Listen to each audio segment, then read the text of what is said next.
The phone call reached Balmoral Castle at 3:00 a.m. on August 31, 1997. Queen Elizabeth II woke in darkness to news that would shake her reign to its foundation. Princess Diana was dead, and in the 7 days that followed, the British monarchy would come closer to collapse than at any point in its 1,000-year history. Now, you will hear the part of the story no one ever truly understood. Elizabeth's first instinct was not grief. It was duty. She rose from her bed at Balmoral, her remote Scottish estate, and went immediately to check on her grandsons. William, 15 years old, and Harry, 12, were sleeping peacefully, unaware their mother had just died in a Paris tunnel. The Queen stood in their doorway, watching them breathe in the pre-dawn darkness. Knowing these were the last moments of their childhood, she decided they would not be woken. Not yet. They could have a few more hours of innocence. It was an act of grandmother's love, but it would be interpreted as something else entirely. Coldness, distance, institutional cruelty. The decision that felt most compassionate would become the first spark of a firestorm that nearly consumed the crown. By sunrise, the world knew Diana, the people's princess, beloved by millions, was gone. The news spread with devastating speed across Britain and the globe. Television broadcasts were interrupted. Radio stations switched to somber music. Strangers embraced in the streets.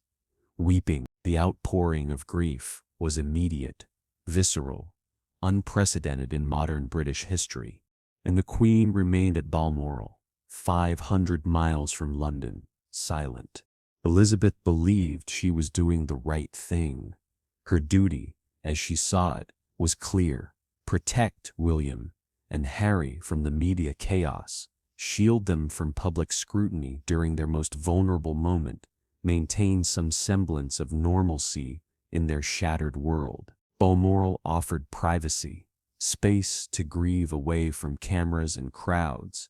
The boys could walk the grounds, process their shock, have family around them, without the world watching their every tear. But London was demanding their queen, and she wasn't coming. Imagine the pressure building in those first days after Diana's death. The British public, stunned and grieving, looked to their monarch for leadership, for shared sorrow, for acknowledgement of the catastrophic loss. They saw only absence. Buckingham Palace remained shuttered, no flag at half-mast, because Diana was technically no longer Her Royal Highness after the divorce. No statement from the Queen, no visible grief from the royal family, just silence from Scotland and an empty palace in London. The newspapers, which had pursued Diana relentlessly in life, now appointed themselves guardians of her memory. The headlines grew more aggressive each day. "Show us you care. Where is our Queen? Your people are suffering." The criticism was unprecedented. Editorials openly questioned whether the monarchy had become irrelevant, out of touch, incapable of human connection. What happened next would determine whether the British crown would survive the 20th century. Elizabeth watched this unfold from Balmoral with growing confusion and then alarm. In her worldview, shaped by decades of protocol and duty, she was following the rules perfectly. Diana was no longer a working royal, full state. Mourning procedures didn't apply. The princes needed privacy. She was providing it. Public displays of emotion were unseemly for a monarch. She was maintaining dignity. Every decision made sense within the framework of royal tradition.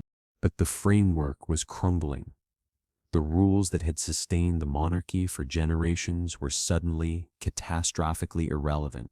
By September 2, 3 days after Diana's death, the situation had escalated to crisis. Mountains of flowers piled outside Kensington Palace, Diana's former home, creating a fragrant memorial that stretched for blocks. Tens of thousands of people stood in line for hours to sign condolence books. The public grief was morphing into something more dangerous: anger at the royal family's perceived indifference. Behind the scenes, palace advisors were panicking.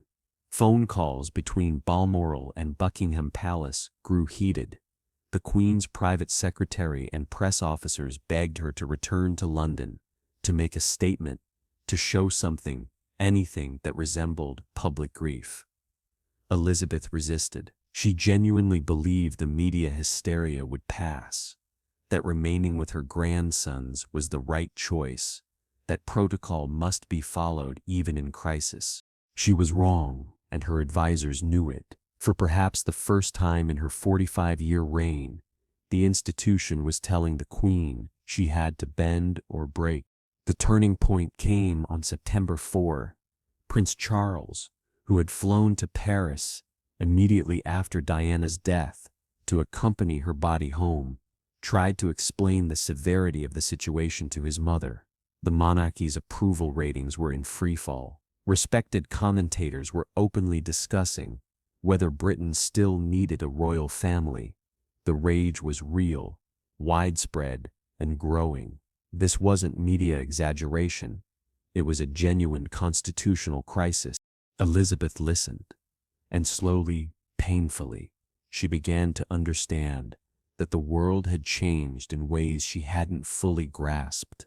The old rules about royal reserve and emotional distance weren't just outdated, they were actively destroying the institution she'd spent her life protecting.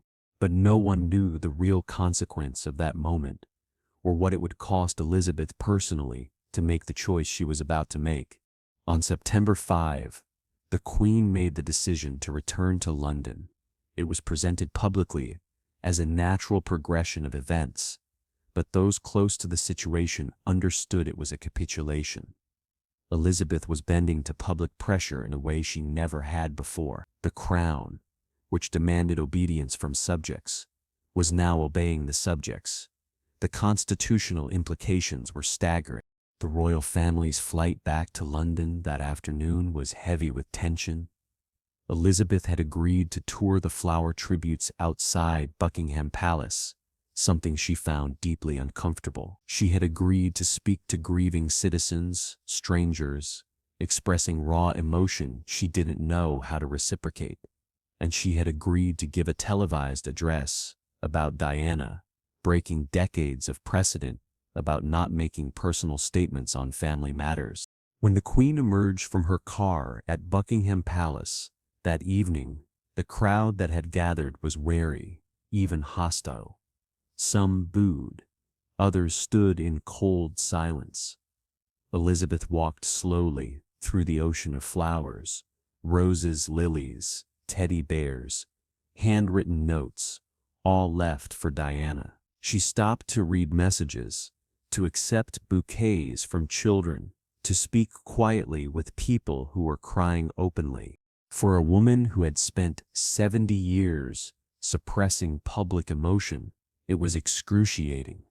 But she did it because the alternative was losing the crown. That evening, September 5, Elizabeth gave her television address. 50 million people watched, one of the largest audiences in British broadcasting history. The nation waited to see if their queen could find words adequate to the moment. She spoke carefully, choosing phrases that balanced institutional duty with personal acknowledgement. I admired and respected her for her energy and commitment. She called Diana an exceptional and gifted human being. She spoke of the boy's grief and her own family's sorrow, but she didn't apologize. She couldn't.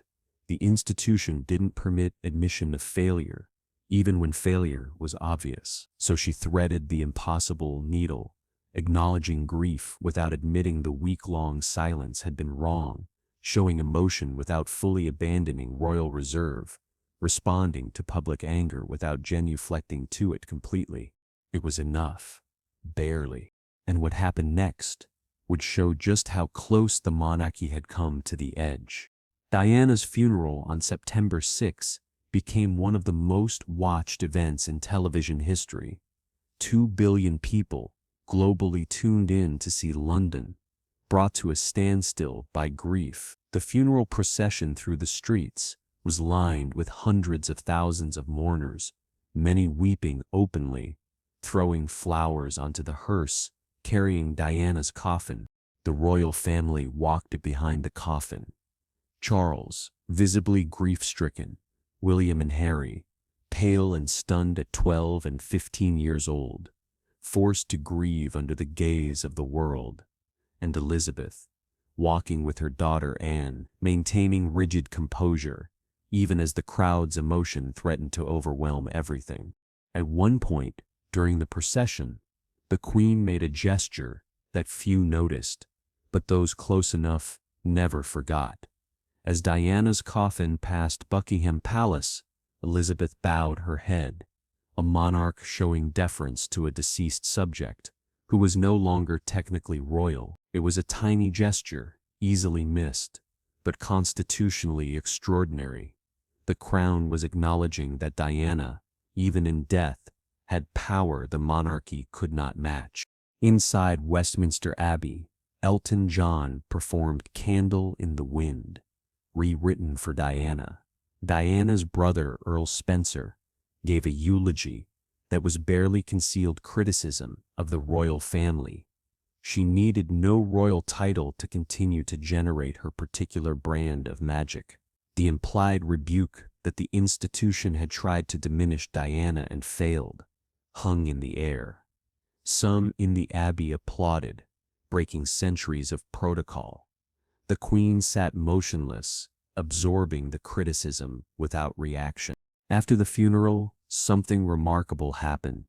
The public anger began to dissipate, not because the royal family had handled the crisis well.